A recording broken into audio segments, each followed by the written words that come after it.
Mes invités ont été choqués de ce gâteau aux pommes fait entièrement à la poêle. Il est non seulement délicieux, mais tellement rapide, c'est un énorme gain de temps. Pour le préparer, on va commencer par faire un caramel. Dans une casserole, je mets 180 g de sucre et 40 ml d'eau. Je remue un petit peu pour imbiber tout le sucre d'eau. Et ensuite, on ne va pas toucher, on va porter à ébullition jusqu'à ce que le caramel commence à se former. Interdiction totale d'y toucher pendant la cuisson tant qu'il n'a pas encore pris sa belle couleur légèrement ombrée. Attention à ne pas trop le cuire pour ne pas le brûler car il va encore cuire un petit peu dans la poêle. Donc vous éteignez le feu directement quand ça commence à prendre de la couleur. Ensuite, avant de préparer votre caramel, vous aurez pris soin de bien beurrer votre poêle dans laquelle vous allez préparer votre gâteau et ensuite vous coulez votre caramel à l'intérieur. On passe ensuite au plus long de la recette qui est de couper les pommes pour vous dire à quel point la recette est facile. Donc après avoir bien rincé vos pommes, vous les épluchez, vous les coupez en deux et vous retirez le trognon.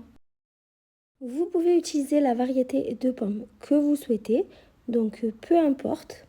Ensuite, comme pour une tarte aux pommes, on va les couper en très fines tranches pour qu'elles soient bien fondantes et caramélisées. Si vous les coupez trop grosses, elles n'auront certainement pas le temps de cuire et vous sentirez bien leur texture croquante dans le gâteau. Là, c'est ce qu'on cherche à éviter. Donc, on coupe le plus fin possible.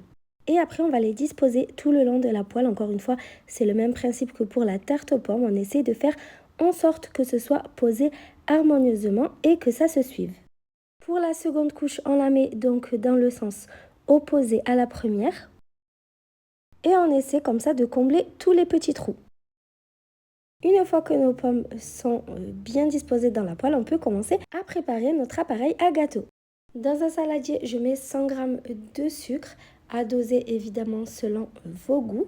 Je casse ensuite 2 œufs et je fouette énergiquement le tout pour blanchir le mélange. J'ajoute ensuite 175 ml de lait. Je mets également un sachet de sucre vanillé et je continue à mélanger le tout. C'est une recette pratique aussi à préparer si vous n'avez pas de four à la maison. On va ensuite tamiser la farine, donc j'en ai mis 190 g. Le fait de la tamiser va éviter qu'elle forme des grumeaux dans la pâte. C'est toujours mieux dans vos pâtisseries de tamiser votre farine. Ensuite, on met une pincée de sel et un sachet de levure chimique. Je le rappelle, mes sachets de levure chimique font 7 g. On mélange bien au fouet jusqu'à ce que la farine soit parfaitement incorporée. On termine en ajoutant de l'huile. J'ai mis 60 ml d'huile de tournesol. Vous pouvez remplacer l'huile par la même quantité en beurre fondu. Ensuite, on mélange bien le tout et l'appareil est prêt. On n'a plus qu'à le couler sur nos pommes. Pensez à bien utiliser une poêle anti-adhésive, sinon ce que vous pouvez faire, c'est mettre une feuille de papier cuisson dans le fond de la poêle.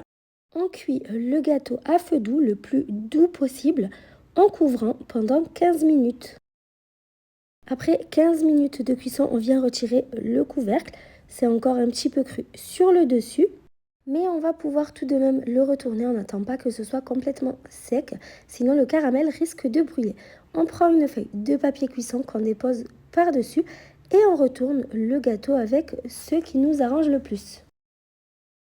On glisse ensuite le gâteau délicatement en tirant sur la feuille de papier cuisson pour le remettre dans la poêle.